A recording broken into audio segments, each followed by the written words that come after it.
नमस्ते नमस्कार श्रोता मित्र अखिन अपने सब सुन रहल छी रेडियो रूपांतरण 106.3 मेगाहर्ट्ज प्रसारित प्रभातकालीन प्रस्तुति कार्यक्रम रूपांतर विमर्श लक उपस्थित भ चुकल छी हम धनवीर आ प्राविधिक रूप साथ दौरल छथि प्राविधिक मित्र मंजित कुमार जी। मित्रगण रूपांतर विमर्श कार्यक्रम प्रत्येक दिन यहाँ समय मिलक उपस्थित होइ छी आ कार्यक्रम में हम सब विभिन्न विषय वस्तु पर विभिन्न गतिविधि पर तहिना कहल जाय त विभिन्न समसामयिक विषय पर हम सब चर्चा परिचर्चा करै छी। आइ के कार्यक्रम में हम सब सेहो विहे चर्चा परिचर्चा के क्रम के निरंतरता दै छ किछ अलग विषय वस्तु में बातचीत कर चाहब। आज के कार्यक्रम हम सब बातचीत कर चाहब वर्तमान समसामयिक राजनीतिक घटनाक्रम के संबंध में। ई राजनीतिक घटनाक्रम के लक अखन जे देश में उतार चढ़ाव भरल छे अखन स्थानीय से लक प्रदेश आ केंद्रीय तक जे राजनीतिक गतिविधि छे यह विषय हम सब बातचीत कर चाहब। हम सब आज के कार्यक्रम में खास करके बातचीत कर चाहब नेकपा माओवादी केंद्र के संबंध में। नेकपा माओवादी केंद्र जे पछिल्का गतिविधि पछिल्का अवस्था केहन छे अर्थात कहल जाय त तत्कालीन नेकपा स फुट क फिर से अलग भक नेकपा माओवादी केंद्र गठन भेले ओइ के बाद की अवस्था छे स्थानीय तह में कहल जाय त खास करके ओकर प्रभाव कते पड़ले स्थानीय तह के गतिविधि की छे। एगो पार्टी नेकपा छले उ पार्टी फुट क 3 गो पार्टी बन गेले ओइ के बाद नेकपा स्थानीय तह में अवस्था की छे कमजोर भेले या मजबूत भेले या की भेले या विषय में बातचीत करबाक लेल हम सब आइ के कार्यक्रम में आमंत्रित केने छी नेकपा माओवादी केंद्र गौशाला नगर पालिका के नगर संयोजक विष्णु लामा संग। हम हुनका संग नेपाली भाषा में बातचीत कर चाहब आ जे अखन के जे वर्तमान समसामयिक गतिविधि छे जो अपने सब सेहो हमरा सब संग आइ के जे स्टूडियो भीतर पधारल छथ नगर संयोजक विष्णु लामा जी हुनका संग कोनो जिज्ञासा राय सलाह सुझाव छे त हमरा सब के मोबाइल नंबर 9891948987 में फोन क हुनका संग अपन मन में लागल जिज्ञासा के समाधान कर सके छी। तेना मित्रगण अब हम सब कार्यक्रम आगा बढ़ाब चाहे छी। सर्वप्रथम हुनका स्वागत कर चाहे छी। विष्णु जी यहाँलाई स्वागत छ रूपांतर विमर्श कार्यक्रममा। धन्यवाद। के भइरहेछ आज भोलि के गर्दै हुनुहुन्छ? हैन अहिले हाम्रो पार्टीको भर्खरै बसेको केन्द्रीय समिति थाई समितिको बैठकले निर्देशन गरेका योजनाहरू अहिले हामी कार्यान्वयन गर्न अहिले पार्टीको वडा भेला हैन वडा कमिटी हुँदै टोल भेला गरेर टोल कमिटी बनाउने रफ्तारमा छौं हामी। के भन्छ भनेदेखि हामीहरू अब विभिन्न पेशागतसँग जोडिँदाखेरि थाई कमिटी र केन्द्रीय समिति भनेर हामीहरू बुझ्न सक्छौं सहजै बुझ्न सक्छौं तर जुन अहिले रेडियो सुनिरहेका छन् जुन अनपढ पनि अहिले रेडियो सुन्दैछन् त्यसद्वारा अलिकति बुझ्ने मान्छे पनि रेडियो सुन्दैछन् हैन अलिकति यो थाई समिति अनि केन्द्रीय समिति के फरक छ यो दुईटामा अलिकति स्पष्ट गरिदिनुहुन्छ कि तपाईको पार्टीको के हो थाई कमिटी अनि केन्द्रीय समिति अरुमा त थाई हुँदैन अरुमा सिधै केन्द्रीय समिति नै हुन्छ। यो कम्युनिस्ट पार्टी भित्र चाहिँ यो हुन्छ थाई समिति हुन्छ। थाई समिति भनेको तपाईको मूल केन्द्रीय समितिको एउटा के भन्छ अब त्यसलाई 33% रहने गरी हैन के भन्छ 1/3 हैन 4 भागमा 1 भागको संख्यामा एउटा थाई समिति हुन्छ। त्यसपछि 75% केन्द्रीय समितिमा रहन्छ। थाई समिति भित्रको पनि 1/3 एउटा फेरि सचिवालय हुन्छ हैन सचिवालय हुन्छ। सचिवालय भित्रको पनि एउटा अध्यक्ष हुन्छ। तपाईलाई थाहै छ नि त पावरको अलि परिस्थिति अनुकूल डिसिजन लिने एउटा संगठन हो त्यो हैन आधिकारिक संगठन हो। किनभने कतिपय अवस्थामा थाई समितिको संख्या पनि बढ्न नसक्ने स्थिति आउँछ परिस्थिति अनुसार क्विक डिसिजन लिनुपर्ने हुन्छ। त्यतिखेर तपाईको सचिवालय बैठक बसेर पनि लिन सकिन्छ। सचिवालयले थाई समितिले गरेका निर्णयहरूलाई आधिकारिक ढंगले अनुमोदन गर्न चाहिँ पार्टीको केन्द्रीय समिति को बैठकले अनुमोदन गर्छ। पार्टीको केन्द्रीय समितिले अनुमोदन गरेका बुदाहरूलाई हामीले महाधिवेशनमा गएर अनुमोदन गरेपछि त्यो पार्टीको एउटा लाइन क्लियर हुन्छ। यो हो। अनि अर्को पोलिट ब्युरो पनि भनिन्छ नि पोलिट ब्युरो अब स्थायी समिति पछिको हैन पोलिट ब्युरो थाई केन्द्रीय समिति भन्दा माथि स्थायी समिति भन्दा तलको भागलाई पोलिट ब्युरो गत पहिले थिए अहिले हामीले बनाइसकेका छैनौं।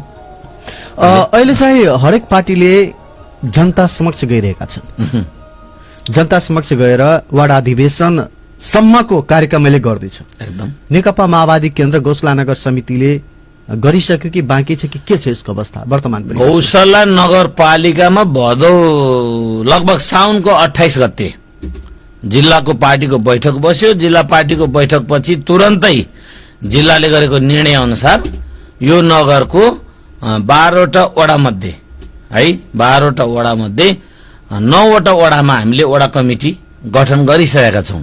मात्रै अब 3वटा वडा बाँकी छन्। हामी त्यो 3वटा वडा पनि यही असोजभित्र नै हामीले त्यसलाई माथिको निर्देशन अनुसार परिपत्रको निर्देशन अनुसार हामीले नवीकरण गरिसक्नुपर्ने, नयाँ साथीहरूको फर्म भरिसक्नुपर्ने र यसको up to date data record कायम गरेर अब आउने निकट भविष्यमा आउने महाधिवेशनमा जानको निम्ति हामीले डकुमेन्ट रेडी गर्नुपर्ने भएको कारणले हामीले 9वटा वडामा भ्याइसक्यौं, गरिसक्यौं। 3वटा वडा बाँकी छ। अहिले सबै 9वटै वडाको पनि टोलमा हाम्रो भेलाहरू भइरहेका छन्। यहाँहरू टोलसम्म पुग्नु भएको छ, टोलमा जनताहरूसँग पुग्नु भएको छ, आफ्नो कार्यकर्तासँग पुग्नु भएको छ। त्यसपछि गएर भन्नुपर्दाखेरि एउटा सर्वसाधारणसित पनि भेटघाट गर्दै हुनुहुन्छ। एकदम के भन्नुहुन्छ होइन, एकदम राम्रो छ। यो पार्टीले चाहिँ ढिलो निर्णय गर्यो र यो वस्तुवादी निर्णय गर्यो भन्ने मलाई लाग्छ। हामी ठूलो पार्टी बनाउँछु भनेर नेकपा चाहिँ बनायौं, ठूलो पार्टीका कार्यकर्ता पनि भयौं, एकीकृत भनौं न हैन। त्यो सपना सहित ठूलो पार्टी त बन्यौं, तर यथार्थमा त्यो के भयो त भन्दाखेरि पार्टीको लजिकली पार्टीको एउटा थिम्स एउटा सिद्धान्त अनुसार हामीले त्यो अगाडि बढाउन सकेनौं। पार्टीभित्र विभिन्न खाले हामी समाजवादका कुरा गर्ने, तर हाम्रो पार्टीकै लिडरशिप नेतृत्व बनाउँदा चाहिँ दलाल पुँजीवादको उ गर्ने, बाटो रोज्ने, जसले गर्दा एक ठाउँ बस्न सक्ने स्थिति भएन। पार्टी स्वाभाविक रूपमा हैन हिजो अब के भन्ने, अब अदालत सम्मानित अदालतले नै एकतालाई भंग गर्ने, आफ्नो ठाउँमा जाने भइसक्यो। सम्मानित अदालतलाई विरोध गर्न नमिल्ने र हामी फेरि भनौं न अहिले माओवादीको नाउँमा गतिविधिमा छौं। तर यो फुटेको होइन। यो तपाईलाई म यो तपाईको रेडियो मार्फत के भन्न चाहन्छु भने रियलमा भन्ने हो भने खड्ग प्रसाद ओलीको अवैज्ञानिक, अवस्तुवादी, चरम भ्रष्टाचारी प्रवृत्तिको विरुद्ध पार्टीमा एकदमै तीव्र आलोचना भएको थियो। पार्टीमा थाई समिति, केन्द्रीय समितिले कारबाही गरिसकेको, यतिसम्म कारबाही भइसकेको कि उसलाई संसदीय दलको नेताबाट पनि कारबाही गर्ने सबै तयार फाइनल भइसकेको अवस्थामा उसले चाहिँ संसद विघटन गर्न पुगेको। यो त तपाईहरुलाई थाहै छ। त्यसो हुँदाखेरि हामी फुटेको भन्दा पनि पार्टीको लाइन र सिस्टम अनुसार ओलीलाई कारबाही गरेर अगाडि बढेको हैन। अहिले नै हामीले फुटेको, हामी फुटेर आएको हामीले भन्नै मिल्दैन। किनभने नेकपा हिजो जसरी बन्यो त्यो अनुसार क्लियरेन्स ढंगले अगाडि बढ्न, कार्यान्वयन गर्न मुखैमा ढोकैमा पुगेको बेला चाहिँ खड्ग प्रसाद ओली उछिटिएर भएको हैन। अब नेकपाको नेता बनेर खान मैले नसक्ने भयो हैन। मैले कारबाही भोगेँ। अब म संसदीय दलबाट पनि हट्नुपर्ने हुन्छ, प्राइम मिनिस्टरबाट पनि हट्नुपर्ने हुन्छ। बरु पार्टी फोडेर एउटै पार्टीको फेरि माला जप्यो भने मेरो अलिकति आयु बढ्छ कि भन्ने मनसाय अलि खड्ग प्रसाद ओलीमा गुट जन्ने क्रियाकलापको लिडरको रूपमा उहाँले गतिविधि गरिराख्नु भएको छ भन्ने मलाई लाग्छ। अलिकति यसमा जोडिहालौं फेरि। हजुर नेकपा एमाले भित्र पनि उहाँ फेरि टेक्न सक्नु भएन। एमाले भित्र पनि तपाईको लगातार विधि सिस्टमको वकालत गर्ने, पार्टीको समाजवाद समृद्ध नेपालको वरिपरि हिँड्न चाहने कार्यकर्ता लामो एउटा अनुभव भएको, पार्टीलाई निरन्तर अगाडि बढाउने माधव नेपाल, झलनाथ खनाल जस्ता व्यक्तित्वहरूमाथि पनि उहाँले हैन डण्डा चलाउनु भयो हैन, कारबाहीको रड लाउनु भयो। उहाँले आफ्नो गुटगत मानसिकता उहाँले आफ्नै पार्टीभित्र पनि छोड्न सक्नु भएन, जसले गर्दा अहिले तपाईले देखिराख्नु भएको छ माधवजीहरू आफ्नो स्वाभिमान रक्षाको निम्ति भए पनि नेकपा एकीकृत समाजवादी गठन गरेर उहाँहरू अहिले जनता माझै हिँडिराख्नु भएको छ। भनेपछि खड्ग प्रसाद ओलीको ट्रेन नेकपा हुँदा जे थियो अहिले एमाले भित्र पनि त्यही छ।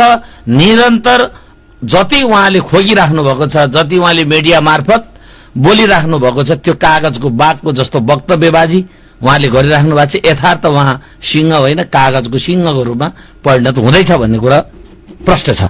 अनि यहाँहरूको पार्टीबाट पनि त रामबहादुर थापा बादल जस्तो भयो, प्रभु शाह जस्तो भयो नेताहरू एमालेमा गइसक्यो नि। यसले गर्दाखेरि पार्टी त कमजोर जस्तो लाग्दैन यहाँलाई? होइन, मैले त भनिहालेँ नि, यो के हो भने बाख्रा बाख्राकै जेरमा रहने भयो होइन।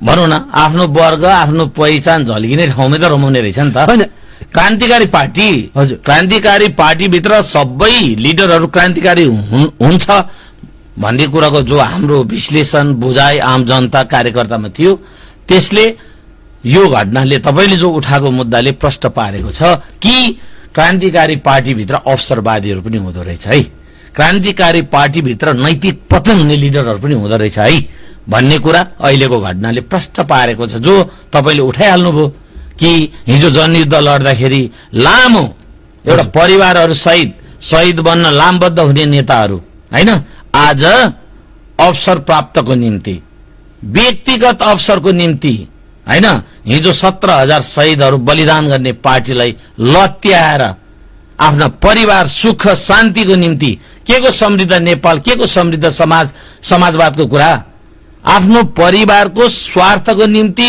यस आरामको निम्ति 17,000 शहीदहरूको बलिदानलाई खुट्टाले टेकेर भाग्ने लाल गद्दारहरू यही पार्टीमा थियो नि त, लुकेर बसेका। एउटै झट्काले प्रष्ट रूपमा देखा परिहाल्यो जो तपाईँले नाम लिइराख्नु भएको छ। आफूलाई ठूलो क्रान्तिकारी सेनाको एकदम भन्ने रामबहादुर थापा बादल, टोपबहादुर राईमाझी होइन, मधेसको म पनि एउटा मसिया हुँ क्रान्तिकारी भन्ने प्रभु शाह होइन, मणि थापा सांस्कृतिक आन्दोलन चलाउने मणि थापा, उहाँले लेख्नु भएको गीतहरू सुन्ने हो भने यो शरीरको रौँहरू ठाठाडो हुन्छ होइन। आज ती मान्छेहरू कहाँ गए, कहाँ पतन भए भन्ने कुरा राजनीतिक घटनाक्रमले करिब करिब मान्छेको मिसनहरू देखिँदो रहेछ, जनताले थाहा पाउने अवसर पनि प्राप्त गर्दो रहेछ, पाइयो। अनि वर्षौंदेखि जुन 14-15 वर्षदेखि 15 भनौँ न यसो करिब 20 वर्ष भइसक्यो होला तपाईहरू आन्दोलनमा उत्रेको, करिब पार्टी एक्लै भएको भन्नु न। होइन, जुन बेलादेखि माओवादी सुरुवात हो, जनयुद्ध प्रभु शाह र रामबहादुर थापा भनेको त्यही बेलादेखि माओवादीमा लाग्यो। त्यो बेलादेखि पनि अहिलेसम्म तपाईहरू किन चिन्नु भएन ती व्यक्तिहरूलाई? होइन, यस्तो हो, तपाईँलाई स्मरणै छ नि त्यो कुरा। अब हामीसँग हिजो 2052 सालभन्दा अगाडि हामी नेपाल कम्युनिस्ट पार्टी एकता केन्द्रसँगै हामीले राजनीति प्रारम्भ गरेका थियौं। एकता केन्द्र हुँदा हाम्रो पार्टीको सिस्टम चाहिँ अध्यक्ष सिस्टम थिएन, हाम्रो पार्टी चाहिँ सेक्रेटरी सिस्टम थियो। माथि चाहिँ सेक्रेटरी भएपछि पुग्ने है। हाम्रो तत्कालीन सेक्रेटरी पार्टी एकता केन्द्र भनेको भूमिगत हो, क्रान्तिकारी पार्टी सर्वहारावर्गको अधिनायकत्व राज्य सत्ता स्थापनाको निम्ति दीर्घकालीन जनयुद्ध मार्फत नै सम्भव छ भनेर बहस गर्ने भूमिगत पार्टी हामीसँग एकता केन्द्र थियो भने बाहिर आम जनता बीचमा चाहिँ पार्टीको लाइनलाई वैधानिक मोर्चाले वकालत गर्थे। त्यो वैधानिक मोर्चा चाहिँ संयुक्त जनमोर्चा नेपाल थियो, जसको अध्यक्ष डाक्टर बाबुराम भट्टराई थिए। 9वटा सिट हामीले प्राप्त गर्यौं। 9वटा सिट हामीले के भन्दै गयौं भन्दाखेरि संसद भनेको हात्तीको देखाउने दाँत हो, संसद भनेको खसीको टाउको देखाएर कुकुरको मासु बेच्ने पसल हो, संसदीय व्यवस्थाबाट आम जनताको समस्याको सोलुसन हुन्न, संसदीय व्यवस्था भनेको जनतालाई ढाँट्ने हैन भनेर हामीले नारा लिँदै जनता माझ गयौं र तैपनि जनताले संसदको भण्डाफोर गर्ने अभियान अन्तर्गत 9वटा सांसदले स्थान पाए, निर्वाचित भए, जनताले निर्वाचित गरे। 9वटा जनताले माननीयजीहरूले अब जनताको मागहरू चाहिँ तपाईको टेबल गरिसकेपछि तत्कालीन आफूलाई भर्खर बहुदलीय व्यवस्थाका नयाँ हैन भन्न ठूला पार्टीका नेताहरू भन्न रुचाउने पार्टीहरूले जनताको मागहरूलाई सम्बोधन गर्न सकेन हैन। त्यो भित्र लडाई भयो, बहस भयो। हुँदै जाँदा के भयो भन्दाखेरि उनीहरू चाहिँ दमनमा ओर्लिसकेपछि अब हाम्रो पार्टीभित्र नि बहस भयो, दमनको काउन्टर कसरी गर्ने हैन। गरी खाने वर्गको राज्य सत्ताको त कल्पनै रहेन, माग समेत सुन्न चाहेन। यो संसदीय पार्टीहरूले भनिसकेपछि विद्रोहको विकल्प छैन, संघर्षको विकल्प छैन भन्दै चाहिँ त्यतिखेर comrade Prachanda, comrade Baburam Bhattarai, comrade Mohan Baidya किरणजीहरूले विद्रोहको लाइन समात्नुभयो। उहाँहरूले भन्नुभयो, कमरेड बाहुले भन्नुभएको थियो एक झिलका आगोले पुरै वन सखाप हुन सक्छ भनेर भारतमा नक्सलवादी आन्दोलन जो चलिरहेको थियो 2028 सालमा हैन, नक्सलाइटहरूले चाहिँ जसरी आन्दोलन चलाउँदाखेरि कमरेड माओले भन्नुभएको थियो कि एक झिलके आग से पुरै वन डट जाती है भनेर उहाँले बोल्नु भएको थियो। ठ्याक्कै उहाँहरूले त्यो कुरालाई समात्नुभयो र सामन्त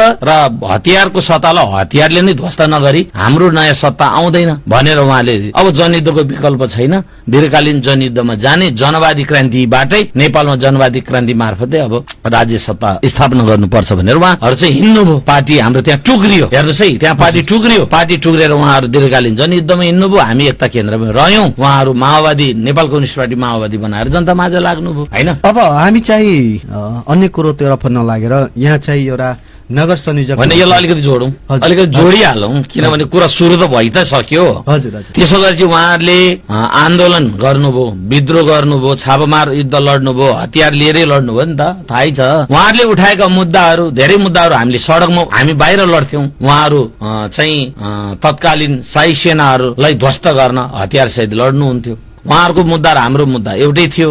पार्टी फुटे पनि मित्र शक्तिको रूपमा हाम्रो पार्टीको विश्लेषण थियो, उहाँहरूको पार्टीको नि विश्लेषण। यदि हाम्रो क्रान्ति प्रति नजिक भएर हेर्ने कोही मित्र छ भने नेपाल कम्युनिस्ट पार्टी एकता केन्द्र नै हो भन्ने उहाँहरूको नि विश्लेषण हो। हाम्रो पार्टीको पनि मित्र शक्ति भनेको नेपाल कम्युनिस्ट पार्टी माओवादी नै हो भन्ने हामीलाई पनि निर्देशन थियो।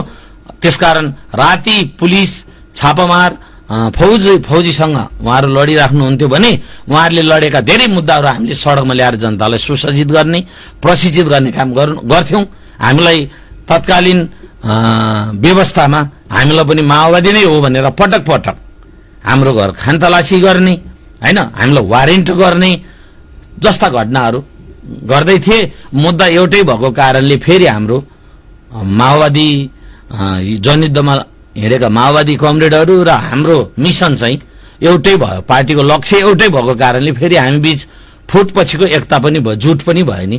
भनेपछि धेरै फुटपछि एकता भयो। अहिले हामी एकतापछि फेरि हो धेरै भङ्गालाहरू, अहिले माओवादी केन्द्रभित्र दर्जनौं भङ्गालाहरू, हिजो टुटेका फुटेका विभिन्न पार्टीमा आबद्ध भएर हिँडेका पार्टी नेताहरूलाई जोडेर अहिले ठूलो समुद्रको रूपमा अहिले माओवादी केन्द्र स्थापित छ। माओवादी केन्द्र एउटा समुद्रको रूपमा अगाडि बगिराखेको छ भन्ने यहाँलाई जानकारी म गराउन चाहन्छु। मैले भन्नु के खोजेको थियो भनेदेखि यहाँ अब एउटा नगर स्तरीय नेता भएको हैसियतले म यहाँलाई नगर स्तरीय नै परिवेदमा ल्याउन चाहन्छु।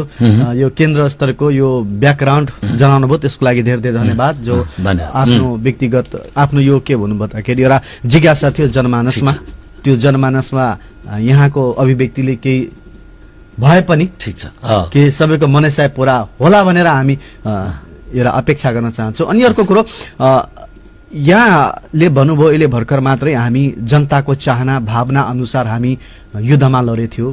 करिब 20 वर्ष युद्ध लडेपछि हामीहरूको शान्ति भयो। शान्तिपछि भन्नुपर्दाखेरि एउटा 1 दशक करिब यहाँहरू लडाई लड्नुभयो। त्यसपछि गएर आफैले लेखेको जनताद्वारा चुनिएको जनताले नै बनाएको संविधान स्थापना देशमा गर्न पनि सफल भयो। राजाले त्यसभन्दा अगाडि राजालाई हटाउनु भएको थियो। अब आफैले लेखेको संविधानबाट चुनिएर अहिले 20 वर्षपछि जनताहरूद्वारा चुनिएको जनप्रतिनिधि अहिले शासन चलाउँदैछ। यसभन्दा अगाडि करिब 20 वर्षदेखि कर्मचारी तन्त्र थियो देशमा, जसले गर्दाखेरि धेरै जनताहरूको जनमैत्री एउटा पालिका बन्न सकेको थिएन। अहिले जनमैत्री पालिका बनेको छ।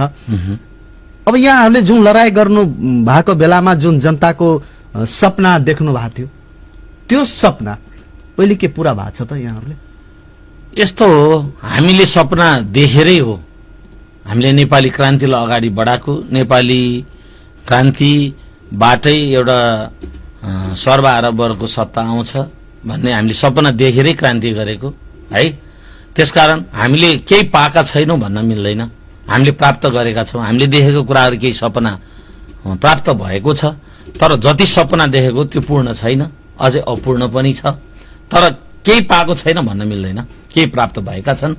यो निरङ्कुश राजतन्त्रलाई, यो लामो जो निरङ्कुश राजतन्त्र थियो, यो राजतन्त्रलाई यदि यो देशबाट अन्त गराउने काम भएको छ भने त्यो माओवादीको जनयुद्धकै कारणले निरङ्कुश राजतन्त्र विस्थापित भएको छ। यो कुरा आम जनता आम पार्टीले स्वीकार्ने विषय नै हो यो।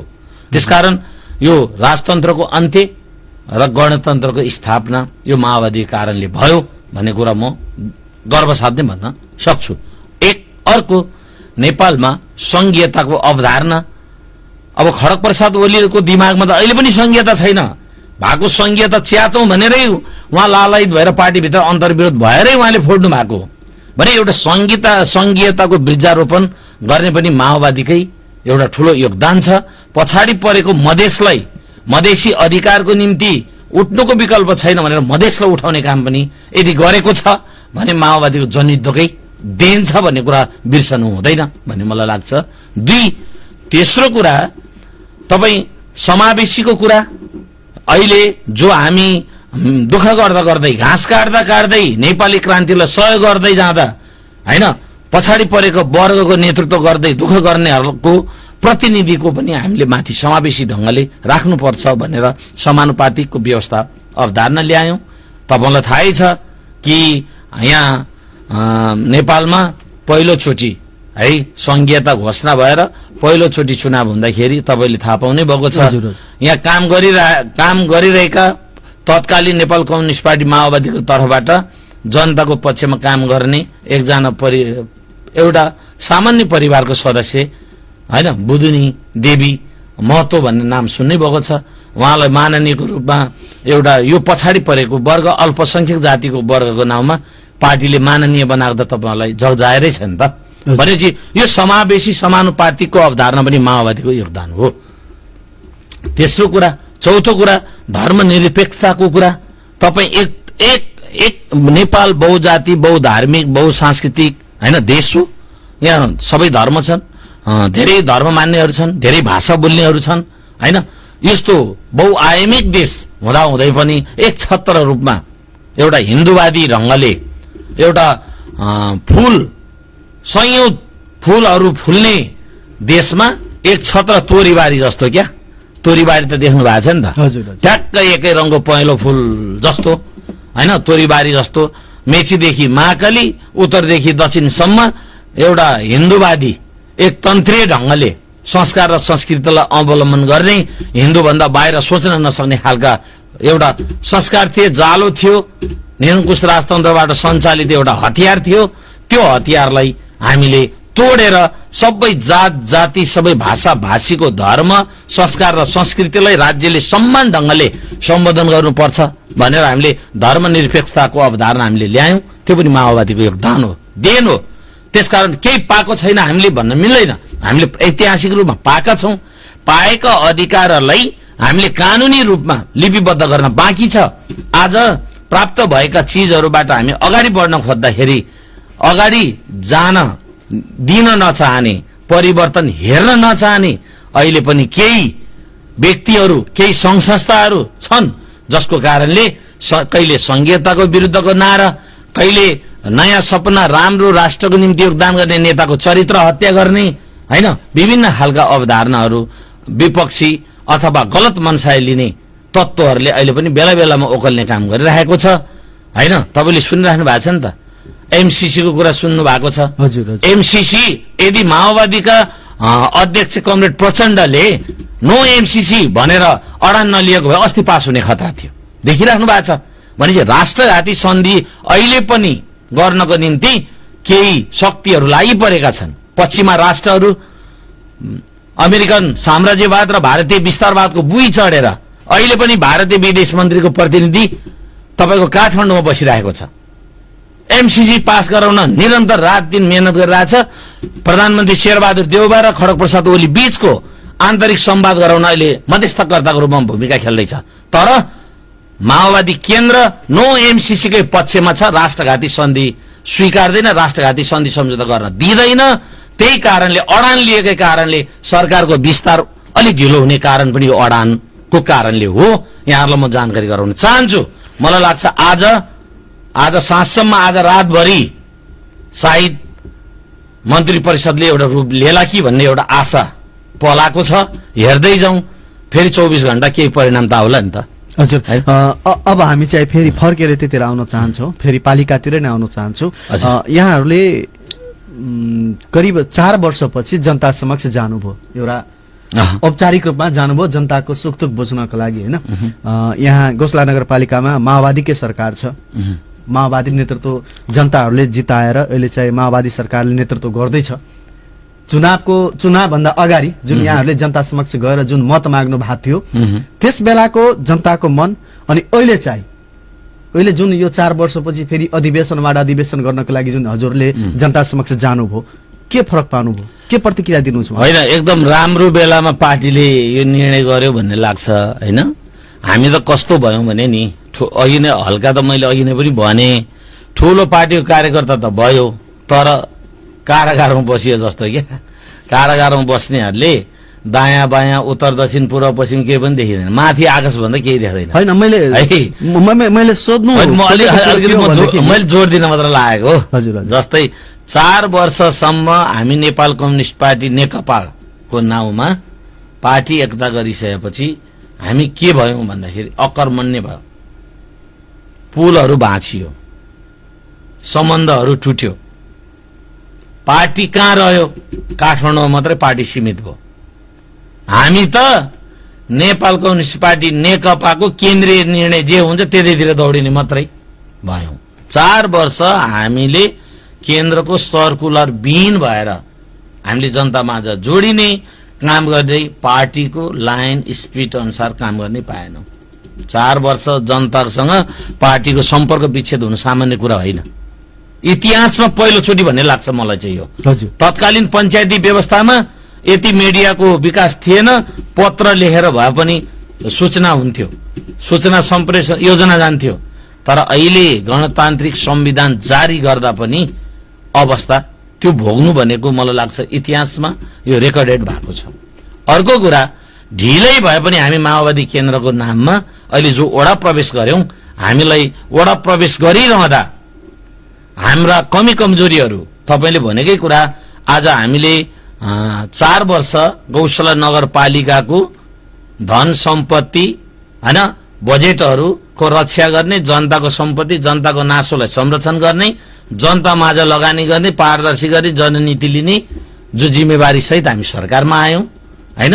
यसमा हामीले के गर्यौं के गरेन भन्ने कुरा हामी भन्दा पनि बाहिर बस्ने हाम्रो कार्यकर्ता साथीहरू, हामीलाई मत दिएर जिताउने हाम्रा शुभचिन्तक र जनताहरू र हाम्रो प्रतिपक्षी भूमिका खेल्ने हाम्रो प्रतिपक्षी साथीहरूको मजाले फिल्डमा गएपछि उहाँले स्वतःस्फूर्त रूपमा आफूले देखेका कुराहरू सकारात्मक पक्षलाई सकारात्मक भन्नुभएको छ, नकारात्मक र गलत कुरालाई औल्याइदिनु भएको छ। यसले त हामीलाई कहाँ पुर्यायो त भन्दाखेरि एकदम हामीले गरेका कमी कमजोरी 1 2 3 भनेर यसरी रेकर्ड गर्ने अवसर पायो भने हामीले गरेका राम्रा कुराहरू जनता माझ लाने, थप त्यसलाई परिष्कृत गर्ने अवसर प्राप्त गर्यौं। यसले माओवादी केन्द्र चाहिँ सशक्त बन्ने अवसर प्राप्त भएको छ। यो सरकारले गरेका कामहरूलाई टेक्दै, उपलब्धिहरूलाई टेक्दै अझ थप जनताको बीचमा काम गर्ने एउटा ज्ञान जिज्ञासा सहित एउटा ऊर्जा सहित माओवादी केन्द्रको कार्यकर्ताहरू अहिले वडा वडा टोल टोलमा स्पिड ढंगले जुन बढेको छ, यसले हामीलाई ऊर्जा नै प्रदान गरेको छ। निश्चित रूपमा जनता समक्ष गएर यहाँहरूले संशोधन हुनुभयो, शुद्धिकरण हुनुभयो। एकदम जनता त हाम्रो मालिक हो हैन, जनताले त हामीलाई अलर्ट गराउँछ, सचेत गराउँछ। अहिले पनि 6 महिना जति सायद छन्, बाँकी छन् हैन, काम गर्नु बाँकी छन्। जनताहरूको अपेक्षा के छ यो सरकारबाट? होइन, जनताको अपेक्षा त के हो भने तपाईले 4 वर्षमा नगरेका कामहरू अब 6 महिनामा सम्भव त छैन। तर तपाईले जे गर्न खोज्नु भएको छ यो चाहिँ स्पिड गतिमा तपाईले गर्नुस्। जे तपाईले योजना ल्याउनु भएको छ त्यो योजना चाहिँ चाँडै सम्पन्न गर्ने गरी तपाईहरु भिड्नुस्। यसले अझ हाम्रो पार्टीको एउटा साइज, एउटा नाम, जनताको उपलब्धि एउटा ऐतिहासिक रूपमा रेकर्ड हुने काम हुनेवाला छ भनेर चाँडै गर्न उत्साहित गर्ने, प्रेरित गर्ने हैन, विकासको निम्ति घचघच्याउने काम जनताबाटै आइरहेको छ। हामी पनि त्यस एकदम सरकारलाई घचघचाइरहेका छौं, सरकारलाई सहयोग गर्न हामी पनि पछि लागेका छौं। कार्यकर्ताहरू पनि कहिले यो योजना लागू हुन्छ, कहिलेदेखि सुरु हुन्छ भनेर चारैतिरबाट वडाबाट हामीलाई जिज्ञासाहरू आइराखेको छ। हामी भिडिराखेका छौं। एकदम चाँडोभन्दा चाँडो छोटो समयमा धेरै काम गर्ने, यो बजेटलाई फ्रिज हुनबाट जोगाउने, जनताका नाउँमा आएको बजेट कार्यान्वयन गर्ने गरी अगाडि बढ्न हामी भिडिराखेका छौं। सरकारलाई गजगजाइराखेका छौं, स्थानीय सरकारलाई। जनताको जुन बाँकी काम छ त्यो यो 6 महिनामा पूरा हुन्छ भन्ने एकदम भिडिरहेको छ। एकदम मलाई विश्वास छ। प्रतिबद्धता जनाउँछु, प्रतिबद्धै जनाउँछु म। हुन्छ, यसपालिको 78-79 भनौँ न, 78-79 को बजेटमा स्थानीय सरकारले जुन ढंगले बजेट योजना गरेको छ त्यो योजना चाहिँ मलाई लाग्छ 6 महिनाभित्र कार्यान्वयन गर्नको निम्ति धेरै भन्दा धेरै कामहरू हैन ठेक्कामा जानेवाला छ। ठेक्कामा जान्छन्। ठेक्कामा जानेहरुसँग तपाईको त्यो समयभित्र काम गर्ने एग्रीमेन्ट हुन्छ। समयभित्र काम नगरे ब्ल्याक लिस्टमा जान्छ बा जनताको बजेट फेरि फ्रिज हुन्छ, अर्को साल बनाउने कुरा होला। तर चाँडो गर्नको निम्ति ठूलठूला योजनाहरू चाहिँ टेन्डर मार्फत अगाडि बढाउने गरी सरकारले सोचिरहेको छ। त्यसलाई हामीले सकारात्मक रूपमा लिएका छौं। चाँडै गर्नु होला भनेर हामीले सुझावहरू दिइरहेका छौं। यहाँ चाहिँ जनताबाट राय सल्लाह सुझाव प्रतिक्रिया लिएर यहाँ चाहिँ फर्किनु भएको छ। अनि यो राय सल्लाह सुझाव अहिले चाहिँ रेडियो मार्फत यहाँका स्थानीय जनप्रतिनिधिलाई के सुझाव दिन चाहन्छु, के कमेन्ट गर्न चाहनुहुन्छ, के भन्न चाहनुहुन्छ? होइन, म त यो रेडियो मार्फत के भन्न चाहन्छु भने नेपाल कम्युनिस्ट पार्टी माओवादी केन्द्रले तपाईहरुको बीचमा नगर स्थानीय चुनावमा जुन एउटा यो गर्छु त्यो गर्छु भनेर एउटा जुन ढंगले तपाईहरुको बीचमा हैन चुनावी घोषणा पत्र जो लिएर तपाईहरु माझ हामी पुग्यौं, हाम्रो पार्टी पुग्यो। त्यो चुनावी घोषणा पत्र तपाईहरुलाई राम्रो लागेर तपाईहरुले माओवादी केन्द्रलाई माया गर्नुभयो, माओवादीको उम्मेदवारहरूलाई तपाईहरुले रोज्नु भयो र ऐतिहासिक रूपमा गौशाला नगरपालिकामै क्रान्तिकारी पार्टीलाई तपाईले जिताउनु भयो। धेरै सपना तपाईले बोक्नु भएको थियो, बोक्नु भएको पनि छ हैन। ती सपनाहरू कति पर्सेन्ट पूरा भयो, कति पर्सेन्ट बाँकी छ, यसको समीक्षा गरौं। पूरा भएका कुराहरू पूरा भए त्यसलाई पनि पुनर्ताजगी फेरि गरिराखौंला। जुन सपनाहरू बाँकी छन्, म अहिले नै हामीले बोलेका कामहरू पूर्ण भयो भनेर म दाबी गर्दिन।